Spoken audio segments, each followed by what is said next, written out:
प्रिय विद्यार्थियों, आज हम राजनीति विज्ञान में व्यवहारवादी उपागम के विकास एवं इसकी मूल मान्यताओं के संदर्भ में अध्ययन करेंगे। द्वितीय महायुद्ध के पश्चात परंपरागत राजनीति विज्ञान के विरोध में एक व्यापक क्रांति हुई, जिसने सभी समाज विज्ञानों को प्रभावित किया। इस क्रांति को ही व्यवहारवाद का नाम दिया जाता है। यह व्यवहारवादी क्रांति नए राजनीति विज्ञान के साथ इतनी अधिक जुड़ी हुई है कि इसे राजनीति के वैज्ञानिक अध्ययन का सहचर कहा जा सकता है। व्यवहारवाद के प्रमुख प्रणेता डेविड ईस्टन रहे हैं और उनका कहना है कि व्यवहारवाद वास्तविक व्यक्ति पर अपना ध्यान केंद्रित करता है। व्यवहारवाद के अध्ययन की इकाई मानव का ऐसा व्यवहार है जिसका प्रत्येक व्यक्ति के द्वारा पर्यवेक्षण, मापन और सत्यापन किया जा सकता है। व्यवहारवाद राजनीतिक व्यवहार के अध्ययन से राजनीति की संरचनाओं, प्रक्रियाओं आदि के बारे में वैज्ञानिक व्याख्याएं विकसित करना चाहता है। रॉबर्ट ए डेल का व्यवहारवाद के संदर्भ में विचार है कि व्यवहारवादी क्रांति राजनीति विज्ञान में एक ऐसा विरोधी आंदोलन है जिससे अनेक राजनीति वैज्ञानिक, विशेषकर अमेरिकी राजनीतिक वैज्ञानिक संबंधित हैं। परंपरागत राजनीति विज्ञान से जो असंतुष्ट हैं और यह राजनीतिक विज्ञान के विभिन्न उपागमों जैसे ऐतिहासिक, दार्शनिक, विश्लेषणात्मक, संस्थात्मक आदि के विरुद्ध प्रतिक्रिया है। यह मानता है कि कतिपय नवीन पद्धतियों को और उपकरणों का विकास करके राजनीति विज्ञान को अधिक वैज्ञानिक बनाया जा सकता है। इसका उद्देश्य प्रशासन संबंधी घटनाओं को मनुष्य के ऐसे व्यवहार के रूप में प्रस्तुत करना है जिसका पर्यवेक्षण कर लिया गया हो या जिसका पर्यवेक्षण किया जा सकता हो। वस्तुतः व्यवहारवाद विषय के आनुभवनिक भाविक तत्वों को अधिक वैज्ञानिक बनाने का प्रयत्न है। यह एक ऐसा उपागम है जिसका उद्देश्य राजनीतिक जीवन के आनुभाविक पक्ष को ऐसी प्रणालियों, सिद्धांतों और कसौटियों के द्वारा जो आधुनिक आनुभाविक विज्ञान के अधिनियमों, अभिसमयों और अभिग्रहों को पूरा करती हो को स्पष्ट करना है। व्यवहारवाद की उत्पत्ति का जो मूल कारण रहा वो ये था कि परंपरागत राजनीति विज्ञान की जो पद्धतियाँ थीं, जैसे हमने पूर्व में भी कहा, जो ऐतिहासिक हैं, दार्शनिक हैं, विवरणात्मक हैं, इनके विरुद्ध प्रतिक्रिया है।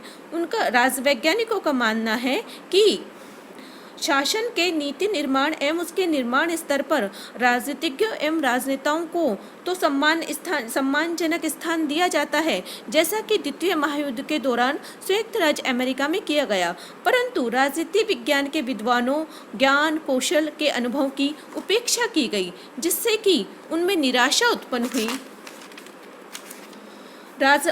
दूसरा, राजवैज्ञानिकों ने यह भी अनुभव किया कि उनके अध्ययन का विषय सैद्धांतिक पक्ष से ही संबंधित हो गया है, जो कि पर्याप्त विश्वसनीय नहीं हो सकता। इसलिए यथार्थ शासन प्रक्रिया में महत्वपूर्ण अंतर एवं विषमता को पाया गया। तीसरा, दोनों महायुद्धों के बीच के काल में फासीवादी और नाजीवादी, प्रजातिवादी एवं एकाधिकारी प्रवृत्तियों के उदय, विकास एवं लोकप्रियता के कारणों के विश्वसनीय तर्क का निदान परंपरागत पद्धतियों से संभव नहीं था। चौथा, राजनीति विज्ञान के निरंतरता एवं विकास एवं लोकप्रियता के बाद भी विषय का अध्ययन पद्धति जो मूलतः वर्णनात्मक शैली की थी को अपर्याप्त माना गया, जिस दार्शनिक जो विषय को अधिक वैज्ञानिक बनाने के प्रयास में व्यवहारवादी उपागम का विकास हुआ। इसी प्रकार अन्य समाज विज्ञानों जैसे कि मनोविज्ञान है, समाजशास्त्र है, अर्थशास्त्र है, इनमें नई विकसित पद्धतियों को, खोजों को, दृष्टिकोणों का विकास हुआ और राजवैज्ञानिकों ने यह महसूस किया कि हमारे विषय राजनीति विज्ञान में भी इन पद्धतियों का, दृष्टिकोणों का विकास होना चाहिए। इस तरह से राजनीति विज्ञान को अधिक वैज्ञानिक बनाने के दृष्टिकोण से व्यवहारवादी आंदोलन का विकास हुआ। जैसा कि मैंने पूर्व में बताया कि व्यवहारवादी उपागम का जो मुख्य प्रणेता थे वो डेविड ईस्टन थे।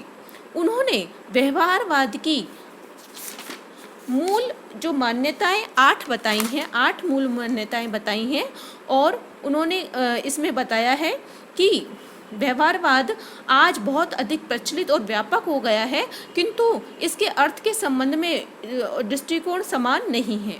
इसीलिए क्रिकपैट्रिक ने व्यवहारवाद के स्वरूप का स्पष्ट और विशुद्धता के साथ विवेचन किया है। उनके अनुसार इसकी जो है विशेषताएं हैं वो है कि व्यवहारवाद इस बात पर बल देता है कि शोध कार्य में विश्लेषण की मौलिक इकाई संस्थाएं न होकर व्यक्ति होना चाहिए। यह समाज विज्ञानों को व्यवहारवादी विज्ञानों के रूप में देखता है और राजनीति विज्ञान की अन्य समाज विज्ञानों के साथ एकता पर बल देता है, यानी अंतर अनुशासनात्मक दृष्टिकोण पर बल देता है। अंतर अनुशासनात्मक यानी कि जो राजनीति विज्ञान का अध्ययन अन्य समाज विज्ञानों के संदर्भ में किया जाना चाहिए। यह तथ्यों के पर्यवेक्षण, वर्गीकरण और मापन के लिए अधिक परिशुद्ध प्रविधियों के विकास और उपयोग पर बल देता है और यह राजनीति विज्ञान के लक्ष्य को एक व्यवस्थित आनुभाविक सिद्धांत के रूप में परिभाषित करता है। डेविड ईस्टन ने अपने लेख the current meaning of behaviourism में व्यवहारवाद के आधार एवं लक्ष्यों को इस प्रकार प्रस्तुत किया है। पहला है नियमन। नियमन यानी वेरिफिकेशन कि व्यवहारवादी मानते हैं कि राजनीतिक व्यवहार में सामान्य तत्व ढूंढे जा सकते हैं। उन्हें राजनीतिक व्यवहार के सामान्यीकरणों एवं सिद्धांतों के रूप में व्यक्त किया जा सकता है और इनके आधार पर मानवीय व्यवहार की व्याख्या और भविष्य के लिए संभावनाएं व्यक्त कर सकते हैं। दूसरा है सत्यापन। मानवीय व्यवहार के संदर्भ में एकत्रित सामग्री को दोबारा जांचने और उसकी पुष्टि करने की प्रक्रिया को सत्यापन कहते हैं। सत्यापन की यह प्रक्रिया व्यवहारवादी अध्ययन पद्धति की एक विशेषता है। इसके अंतर्गत एकत्रित सामग्री की जांच एवं सत्यापन किया जा सकता है। तीसरा है तकनीकी का प्रयोग। आधार सामग्री प्राप्त करने एवं उसकी व्याख्या करने के साधनों को स्वयं सिद्ध नहीं माना जा सकता, वे समस्यात्मक होते हैं। इसलिए उन्हें सावधानी से शुद्ध और परिशुद्ध करने की आवश्यकता है। मानवीय व्यवहार का परीक्षण करने और उसके विश्लेषण के परिणामों को अंकित करने के लिए कठोर शुद्धिकरण के साधनों को अपनाया जाना चाहिए। परिशुद्धीकरण की प्रक्रिया ज्ञान को अधिक विकासशीलता प्रदान करती है और इसके आधार पर नए तथ्य प्राप्त किए जाने पर पुरानी सामग्री को अप्रमाणित किया जा सकता है। पांचवा है परिमाणवीकरण यानी क्वांटिफिकेशन।